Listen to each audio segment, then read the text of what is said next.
이 시간은 우리 교회 협동 목사님으로 계시고 목원대 상담학 교수로 계신 노성동 목사님 나오셔서 영혼의 돌봄이라는 제목으로 말씀 전해 주실 때 여러분 많은 은혜 받으시기 바랍니다.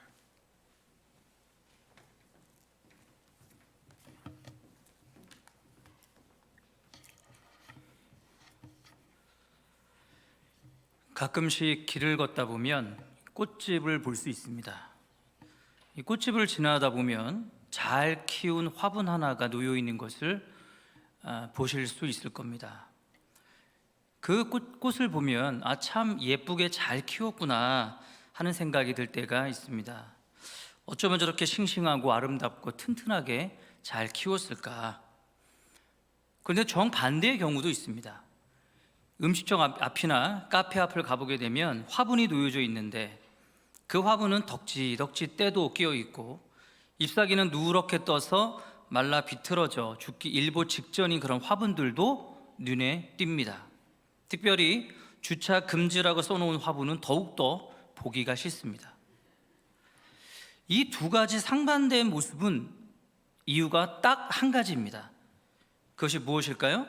바로 주인의 관심입니다. 주인이 얼마나 정성을 잘 들여서 그 화분을 관리를 잘했느냐에 따라서 이렇게 다른 모습을 볼 수 있다는 것입니다.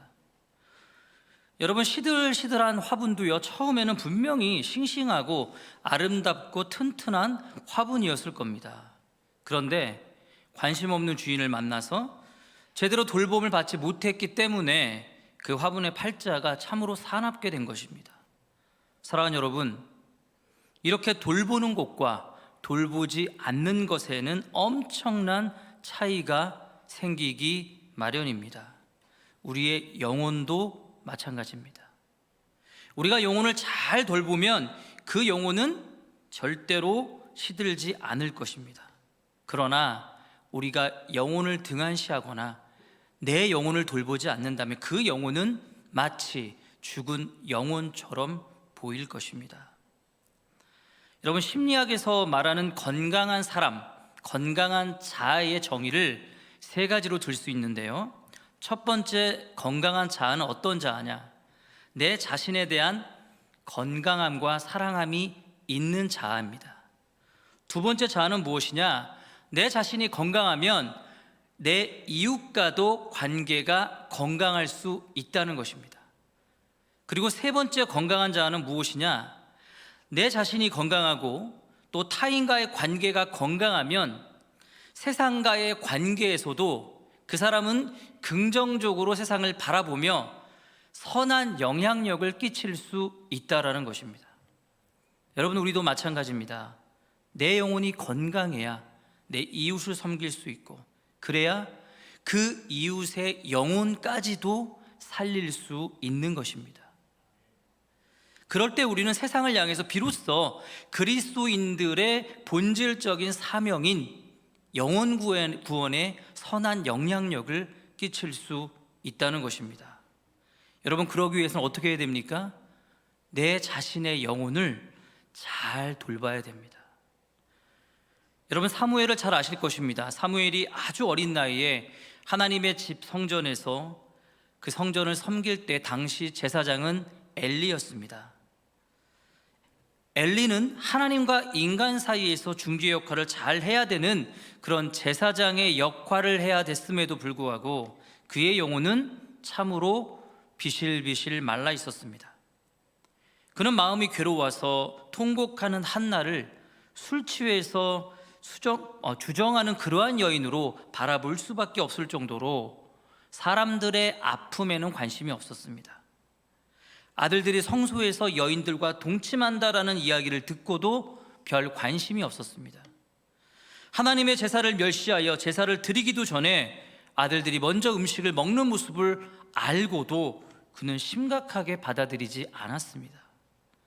자기가 아닌 어린 사무엘에게 하나님이 나타나서 말씀하실 정도로 그 제사장 엘리의 영혼은 말라 있었고 병들어 있었습니다.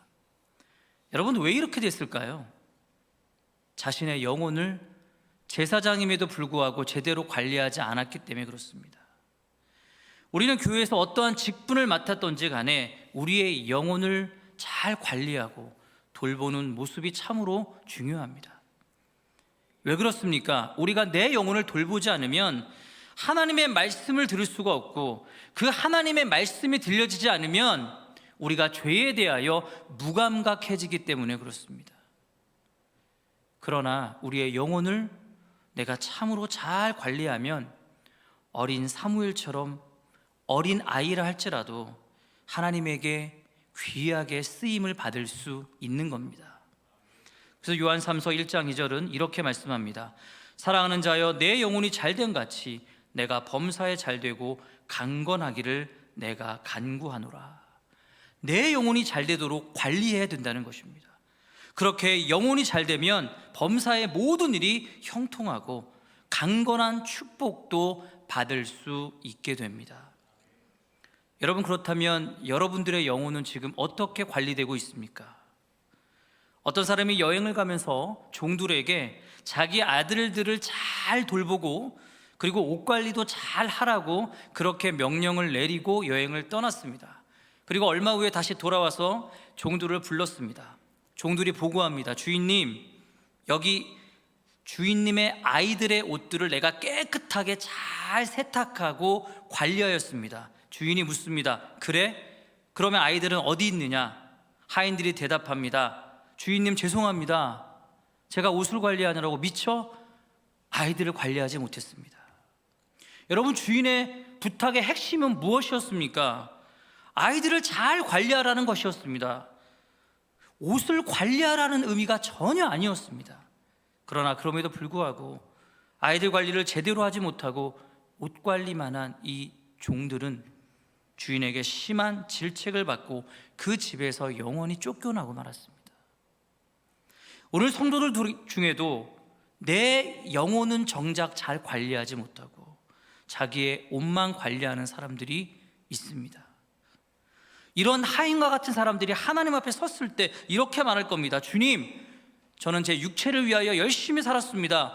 육체를 위한 건강, 지식, 돈을 보십시오. 얼마나 많습니까? 제가 참 잘하였지요? 이 고백을 들은 하나님은 과연 그 사람에게 무엇이라고 말씀하시겠습니까? 이 세상을 우리가 마칠 때 우리가 만약 후회할 일이 있다면 단 한 가지입니다. 그것은 바로 내 영혼을 잘못 관리하는 것입니다. 내가 아무리 다른 사람들 눈에 볼 때 만족스럽고 잘 살았다라고 생각할지라도 내 영혼의 관리에 실패했다면 그 사람은 잘못 산 헛된 인생일 수밖에 없습니다. 여러분, 인간은 이 세상에서 먹고 마시도록 하나님께서 만든 존재가 결코 아닙니다. 내가 한 80년 정도 살다가 그냥 그렇게 끝나는 일회용 물건이 아니란 말입니다. 주님께 속하지 않은 영혼, 그 영혼은 이미 영적인 하나님과의 교제를 잃어버렸고, 그리고 영혼의 구원 없이는 내세에 대한 보장도 하나님의 자비도 구할 수 없을 것입니다. 누가복음 18장을 보면 바리새인과 세리의 기도하는 모습이 등장합니다. 그들은 각각 자기의 생각대로 기도하였습니다. 그런데 결과는 바리새인의 기도는 하나님께 응답받지 못하였고 하나님께 의롭다함을 받지도 못하였습니다. 그런데 세리의 기도는 하나님께 응답받았을 뿐만 아니라 하나님께로부터 의롭다 하심을 인정받았습니다. 여러분, 누가 자신의 영혼을 잘 관리한 것입니까? 하나님께 응답받고 의롭다고 인정받은 세리가 자신의 영혼을 참으로 잘 관리한 것입니다. 여러분, 자신의 영혼을 싱싱하고 아름답고 튼튼하게 관리하는 비결이 무엇인지 아십니까? 그 비결은 바로 하나님께 내가 어떻게 기도하느냐에 달려 있습니다. 바리새인이나 세리를 포함하여 많은 유대인들이 나와 성전에서 기도했습니다. 그런데 바리새인들은 자신이 의롭다고 생각하였습니다. 그런데 그 의로움은 하나님이 인정한 의로움이 아니라 바리새인 자기 스스로 판단한 의로움이었습니다. 여러분, 우리가 의롭냐 의롭지 않느냐 하는 것을 판단하실 분이 누구입니까? 그분은 오직 우리 하나님 한 분밖에 없습니다. 하나님은 모든 사람들을 향하여 너희가 예수 그리스도를 믿으면 내가 너희를 의롭게 해주겠다라고 말씀하고 계십니다. 이것이 바로 칭의의 교리입니다. 내가 살인자가 되었던, 강도자가 되었던, 어떠한 죄를 지었을지라도 우리가 주 예수 그리스도를 믿기만 하면 내가 의롭다 하심을 인정해 주겠다는 것이 바로 우리 주님의 새 언약의 약속인 것입니다. 그러나 하나님은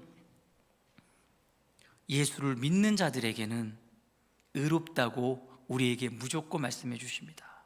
다른 사람들은 나를 비록 부족한 사람이라고 생각하게 볼 수도 있습니다. 나를 약한 자로 기억할 수도 있을 것입니다.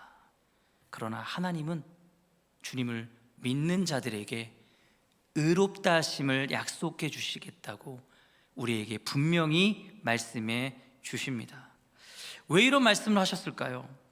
인간은 자신의 행위나 삶을 통하여서는 절대로 스스로 의롭게 될 수 없기 때문에 그렇습니다.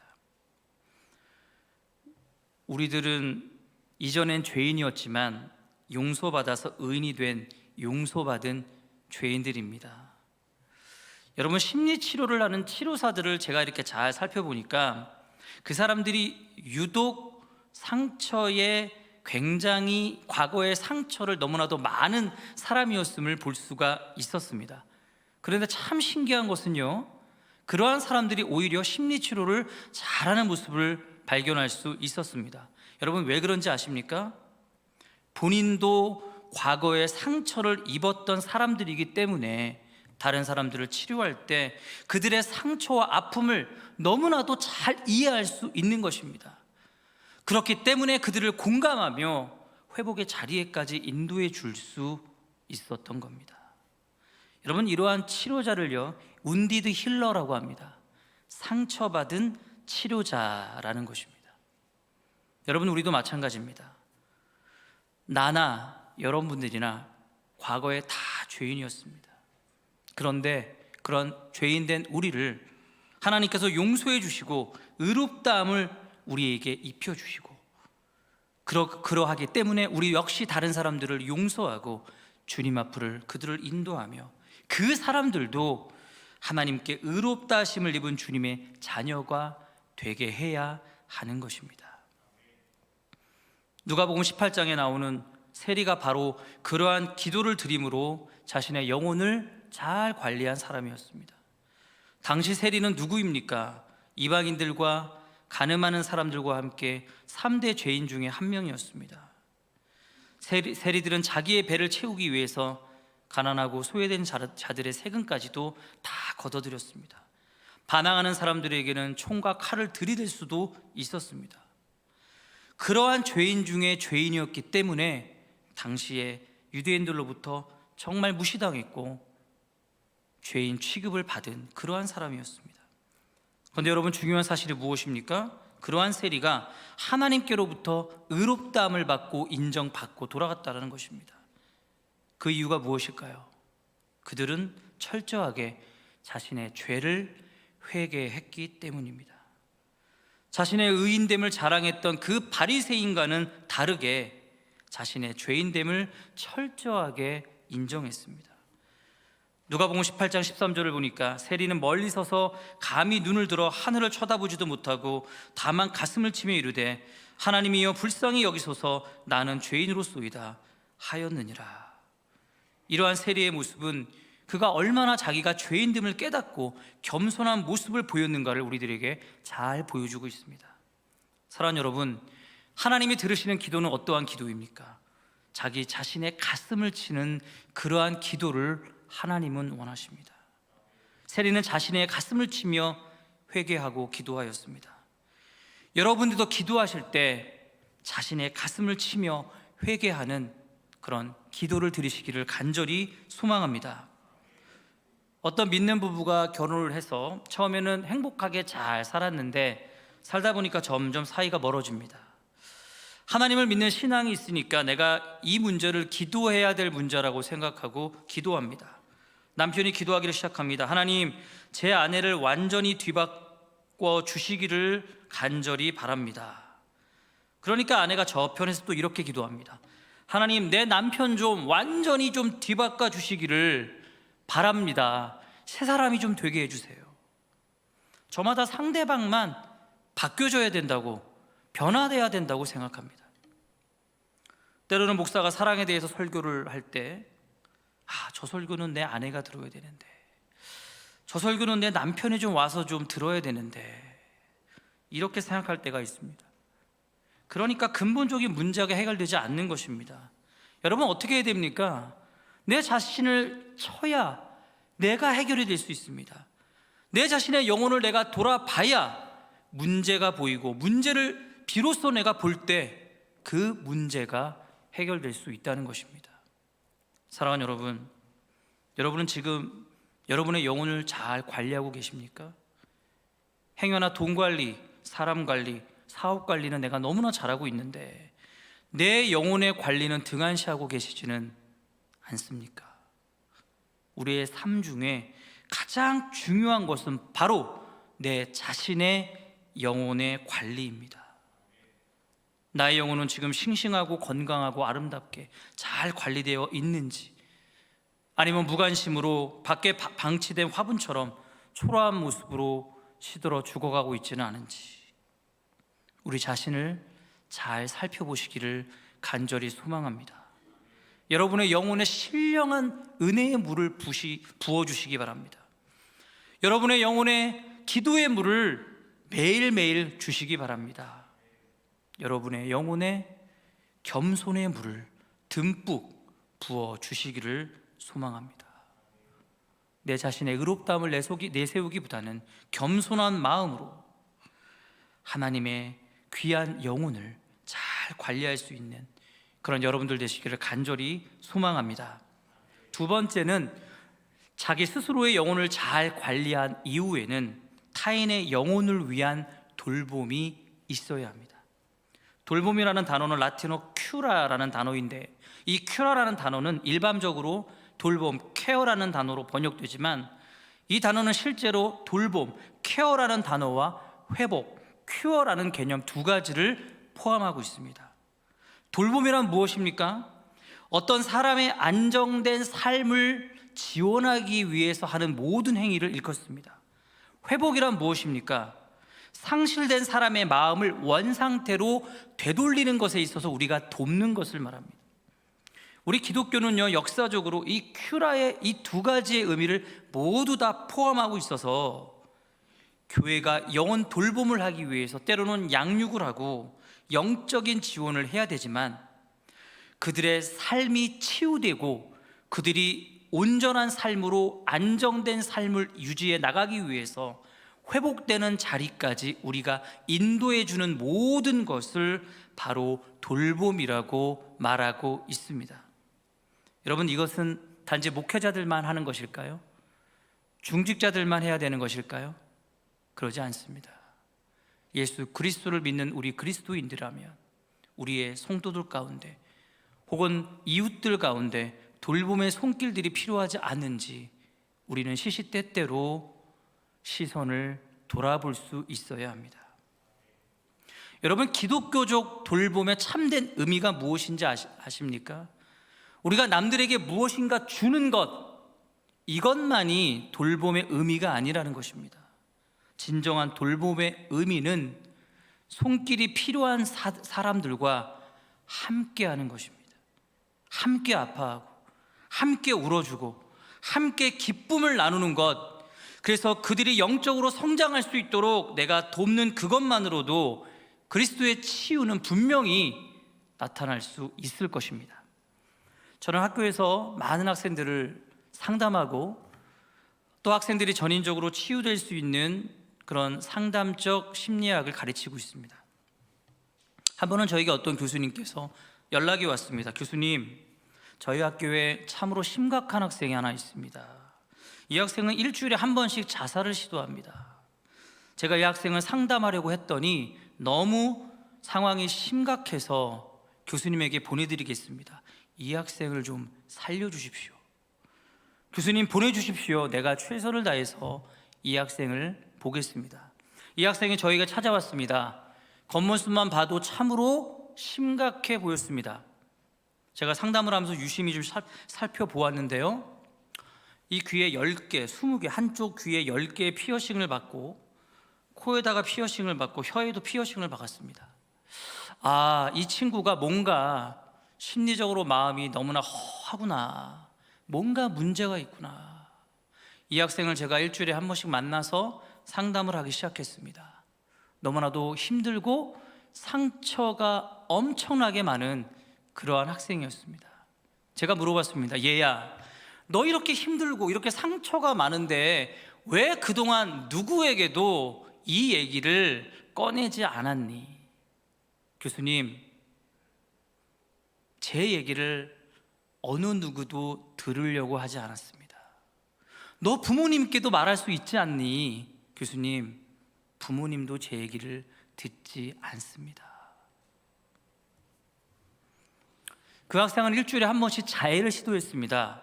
칼로 손목을 긋고요, 심할 경우 가위로 살을 잘랐습니다. 저에게 그 상처를 보여주는데 온 팔뚝이 다 칼자국과 가위로 자른 자국으로 가득 찼습니다. 제가 그 팔을 붙들고 정말 눈물이 나서 너무나도 가슴이 아팠고, 얘야, 앞으로 내가 너를 돕겠다. 네가 회복될 수 있도록 내가 최선을 다해서 너를 만나겠다. 이 친구가 와서 자기의 힘들고 아픈 부분을 저에게 이야기를 합니다. 한 번은 이야기가 끝나고 이 친구가 저에게 이렇게 얘기하더라고요. 교수님, 그동안 어느 누구도 제 얘기를 들으려고 하지 않았습니다. 저는 누구도 내 아픔을 얘기할 대상이 없었습니다. 그런데 교수님께서 이렇게 제 말을 들어주시고 이해해 주시고 심지어 공감해 주시니 너무나 고맙습니다. 너무 시원합니다. 저 이제는 다시는 죽으려고 하지 않겠습니다.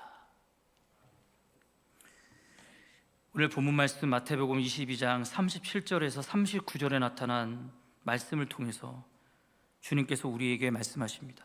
내 마음을 다하고 목숨을 다하고 뜻을 다하여 주 너의 하나님을 사랑하고 내 이웃을 내 자신같이 사랑하라. 하나님을 사랑하고 그 사랑을 경험하기 위하여 내 스스로의 영혼을 내가 잘 돌보았다면 그 이후에 내가 해야 될 사명은 바로 이웃을 돌보아야 되는 것입니다.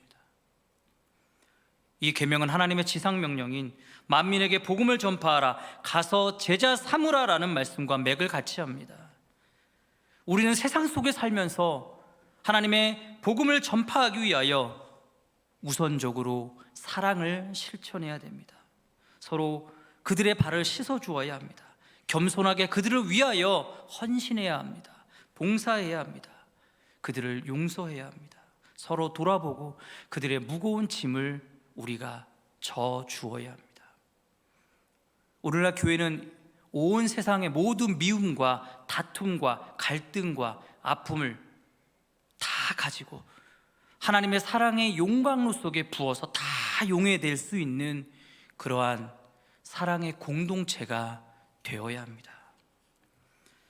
그러나 지금 교회의 모습은 어떻습니까? 그러한 사랑의 실천이 있습니까? 세상은 우리 교회를 어떻게 바라보고 있을까요? 몇 년 전에 한 기독교 잡지에서 설문조사를 한 적이 있습니다. 결과를 보니까 비기독교인들에게 눈에 비친 기독교인의 모습을 보면 교회에선 어떤지 몰라도 이기적인 경우가 많았다라는 응답의 31.4%, 생활에 성실하기는 하나 인격적으로는 문제가 있었다라는 질문에 22.9%, 그리고 비기독교인들보다 위선적이고 자기 중심적으로 보였다라는 질문에 18.6%의 응답률을 보였습니다. 반면에 모범적인 생활 태도와 인격이 느껴져 사귀고 싶었다라고 응답한 사람은 17.1%에 불과했습니다.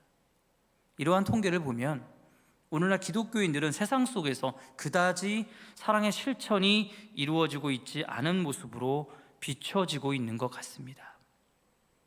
저는 이번 가을 코로나19 사태로 인한 대학생들의 정서적인 영향과 종교적 역할이라는 주제로 학계에 논문을 발표했습니다.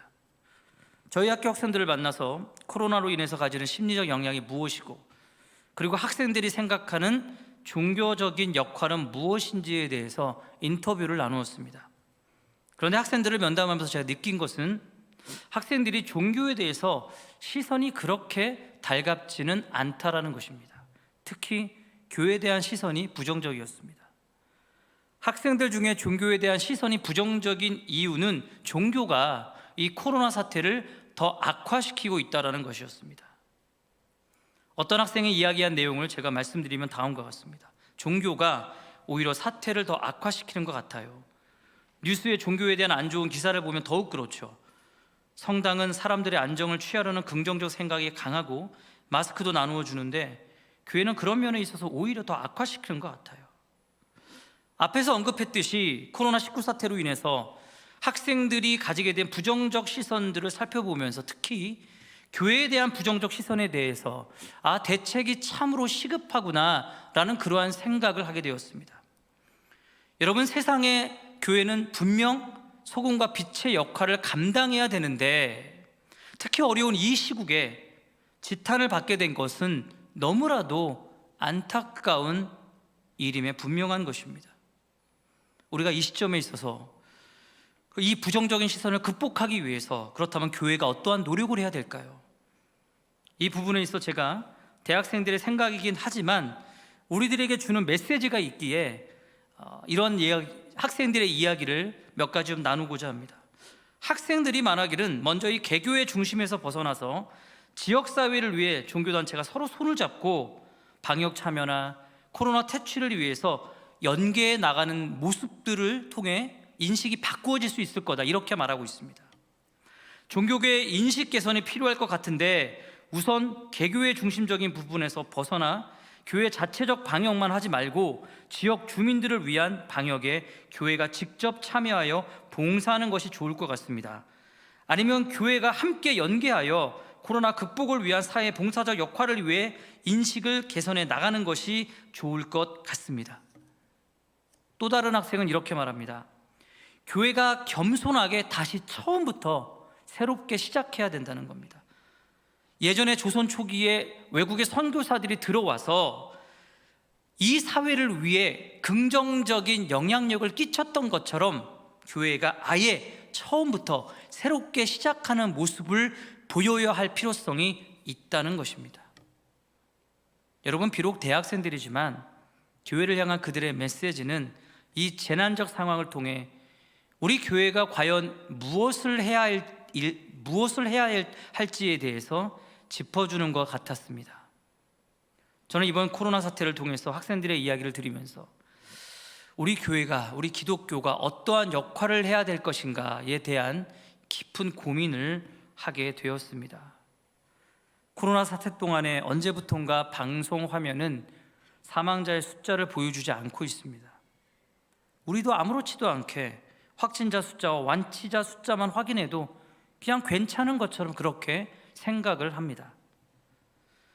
언젠가 확진자와 이 완치자의 숫자가 제로가 되는 날, 마치 2020년 이전으로 그 일상으로 우리가 돌아갈 것만 같은 그런 신락 같은 희망만을 가지고 살아가는지도 모르겠습니다. 간혹 사망자 숫자가 뉴스에 비춰도 그래도 외국에 비하면 턱없이 적은 숫자이겠지 하고 내심 안심하기도 합니다. 지난 5월 뉴욕타임스 지면 1면에 미국 사망자 대략 10만 명, 막대한 상실이라는 헤드라인 아래 이렇게 적혀 있었습니다. 그저 사망자 명단이 있는 이름이 아니다. 그들은 우리였다. 그리고 사망자 1000명의 이름과 함께 짤막한 부고가 빼곡히 기록되어 있는 것을 볼 수 있었습니다. 뉴욕타임스 에디터는 우리 모두가 코로나 데이터를 가지고 너무나 지쳐 있음을 깨닫게 되었고 경각심을 일깨우려고 이런 단체 부고를 기획했다라고 말하였습니다. 현재 우리나라의 코로나19 사태로 인해서 사망한 사망자의 수는 약 470여 명에 이릅니다. 사랑하는 여러분, 숫자 속에 가려진 상실의 아픔은 결코 남의 일이 아닙니다. 우리의 부모요, 친지요, 그리고 내 가까운 이웃일 수 있습니다. 우리 문화는 전통적으로 개인의 죽음을 공동체로 애도하는 그러한 문화였습니다. 전통적으로 장례는 마을 전체의 행사가 되었고, 마을 사람 모두가 함께 모여서 유가족들을 위해서 그들이 슬픔을 참지 말고 그 슬픔을 표현할 수 있도록 우리는 함께 그들을 위로했습니다. 미국과 같은 경우는요, 장례식장에 시신을 두고 단지 몇 시간만 그 시신을 보면서 애도합니다. 그러한 애도 행사를 뷰잉이라고 하는데, 우리나라는요 이렇게 미국처럼 간단하게 몇 시간만 보는 것이 아니라 3박 4일 혹은 그 이상 함께 유가족들을 만나서 며칠 동안 장례 절차를 함께하며 함께 아파하고 함께 슬퍼하는 전통적인 문화를 지금까지 가져오고 있습니다. 국가적인 그런 재난 상태가 될 때에도 추모 공간이 생겨나게 되고 곳곳에서 우리는 함께 애도하는 문화입니다. 하지만 이번에 코로나 사태를 인한 이 죽음은 너무나도 달랐습니다. 어느 방송에서도 추모 방송을 기획하지 않았고, 오히려 그 죽음 뒤에 가려진 아픔마저 감추는 듯 했습니다. 여러분, 이 코로나 사태로 인해서 죽은 그 황당한 죽음과 유가족의 슬픔은요, 우리가 생각하는 것 그 이상으로 너무나도 고통스럽고 너무나도 아픕니다. 코로나로 죽게 되면 24시간 이후에 진행되는 입관 절차나 조문 행사, 그런 것조차를 생각할 수가 아예 없습니다. 정성껏 준비한 수의도 무용지물이 됩니다. 일단 죽게 되면 마치 오염되고 감염된 짐짜 취급을 당하면서 바로 24시간 안에 화장을 해야 됩니다. 가족마저 코로나에 걸리게 되면 격리 지침에 의해서 그 가족은 격리가 되고 화장하는 장소까지 따라가지도 못합니다. 그렇다면 도대체 코로나로 인해 죽은 사망자의 유가족은 언제 울어야 될까요? 시신만 한 줌의 채로 사라진 것이 아닙니다. 가족과 친지의 애도마저 사라져버렸습니다. 최근 미국의 수도 워싱턴 국립대성당에서는 사망자가 1000명씩 증가할 때마다 200번의 종을 치는 그러한 애도의식이 시작되었다고 합니다. 대성당의 감독관은 의식이 진행되는 30분 내내 가장 비극적인 죽음의 현실을 온몸으로 느낀다라고 고백하고 있습니다. 여러분, 이 시점에서 지금 우리 교회가 해야 할 일은 무엇이겠습니까? 우리도 코로나 감염 숫자로 가려진 목숨을 잃은 이들의 아픔을 함께 위로하며 함께 슬퍼하는 이러한 방법을 한 번쯤은 생각해 보아야 되지 않을까요? 우리 주변에 코로나 사태로 아파하고 힘들어하는 이웃들을 위해 우리 성도들이 그들의 손을 잡아주고 위로해 주어야 되지 않겠습니까? 이것이 바로 가장 어려운 이 시기에 우리 주님이 원하시는 진정한 이웃사랑의 실천이 아닐까 하는 생각을 해보게 됩니다. 말씀을 마치겠습니다. 우리 행복한 교회 성도님들은 스스로 내 영혼을 돌보시기 위해 최선을 다하시기를 바랍니다. 또한 내 자신의 영혼 돌봄과 함께 더불어 이웃을 돌보고 그들의 영혼을 그리스도의 사랑으로 돌보아 주시기를 소망합니다. 이러한 사랑의 실천으로 하나님 앞에 영광 돌리시며 무너진 교회의 신뢰를 다시 한번 회복할 수 있는 주역들이 되시기를 주님의 이름으로 간절히 축원합니다. 기도하겠습니다.